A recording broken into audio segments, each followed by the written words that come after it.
Jones, isn't it? From Enfield.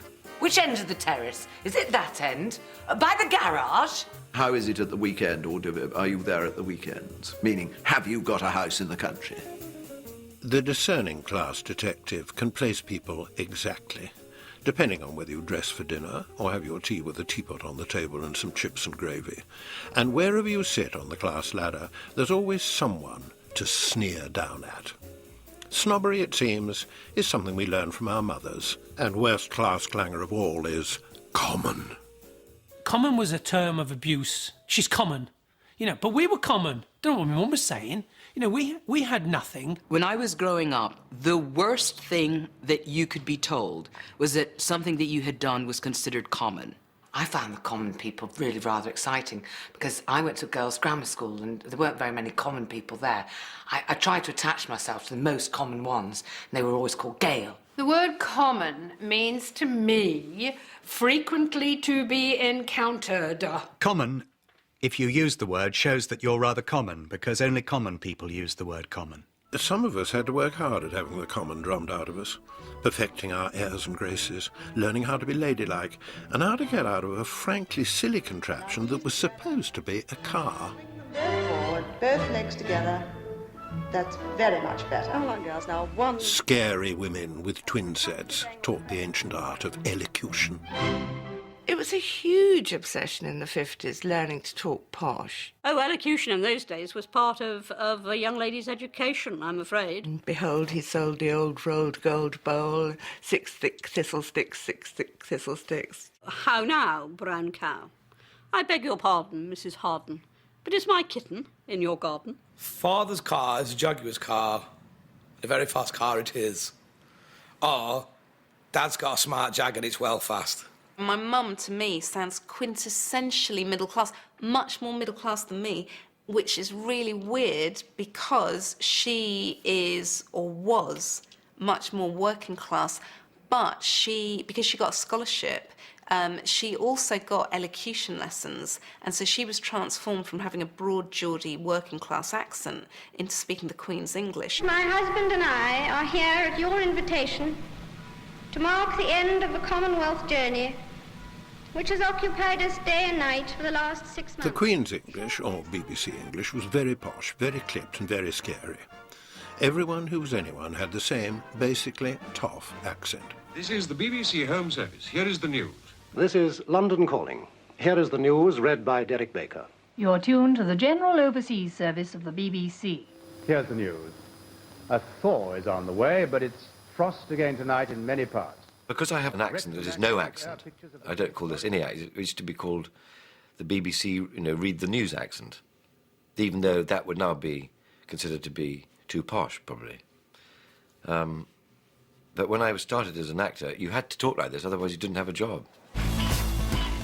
If you want to appear posher than you are, or indeed less posh than you are, it helps to have a few rules up your sleeve to use in conversation. You'd better listen to this. It's seriously important stuff.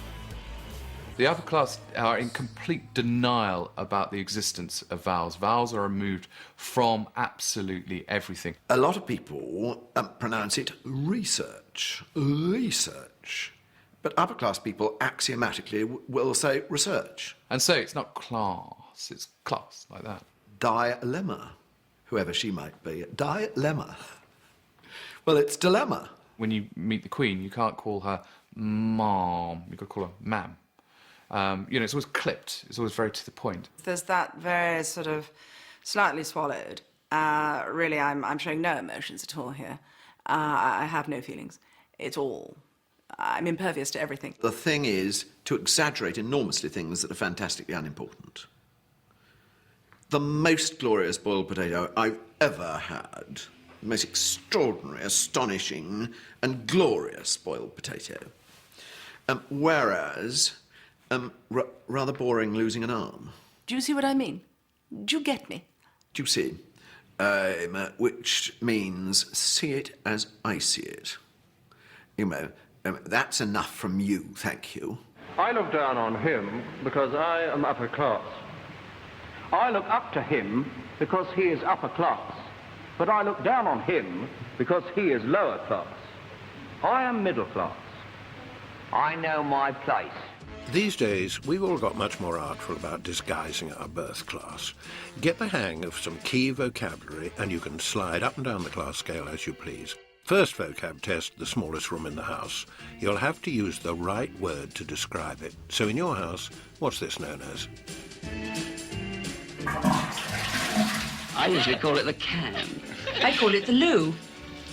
Well, the smallest room in the house is the toilet. The smallest room in the house? I should say the official study of the vicarage. Well, what do you mean, the toilet? Now that I'm grown up, I say lavatory. I used to say loo, but I found out a little bit twee, a little bit loo, poo in the loo. If I'm in a store asking, I wouldn't ask where's the ladies' room or the powder room, but I might say where are the toilets. I say loo, yeah. Toilet. Toilet. It's so hard, isn't it? Toilet, you toilet. I wouldn't be surprised if the Queen doesn't say, I'm going to the toilet now, just to be sort of, you know, it's that inverted snobbery, isn't it? Do I say loo, toilet, or lavatory? I say toilet. Or bog.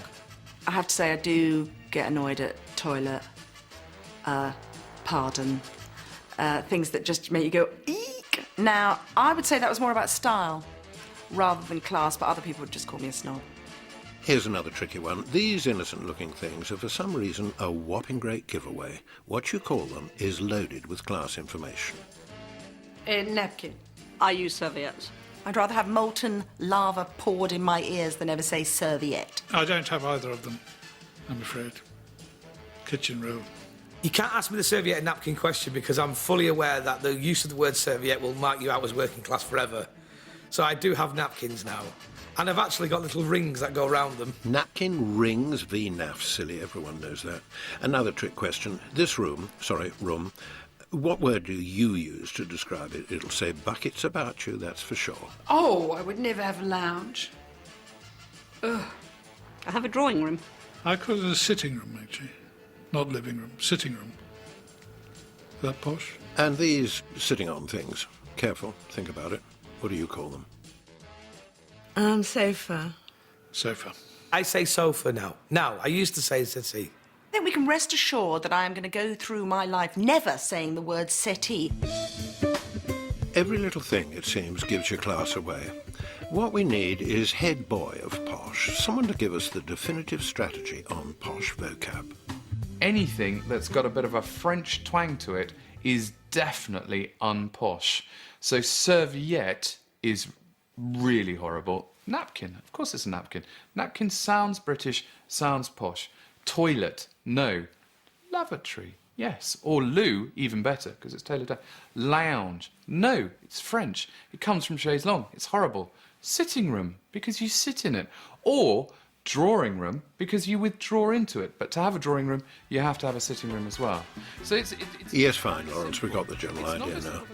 Come the grumpy revolution, when no one gives a stuff anymore where you went to school, or whether you have fish knives, or are vulgar enough to have bought your own furniture, and the meritocracy has kicked in, then class will be consigned to history, only to be found in the Blue Peter time capsule. For now, we seem to be stuck with it, but the point of it rather escapes us. You know, you don't see anywhere in the world the same obsession with class. I don't think there's any other country in the world where you can tell somebody's class the moment they open their mouth. When you could tell the moment they say their first sentence where their father went to school. Only in Britain would you do that. And only in Britain does anybody think it's remotely important. Just move on up. Move on up. He was the teen superstar who simply went out of fashion. Donny Osmond on You Can't Fire Me, I'm Famous on BBC One, and the stateside comedy on BBC Three now with a double edition of Family Guy.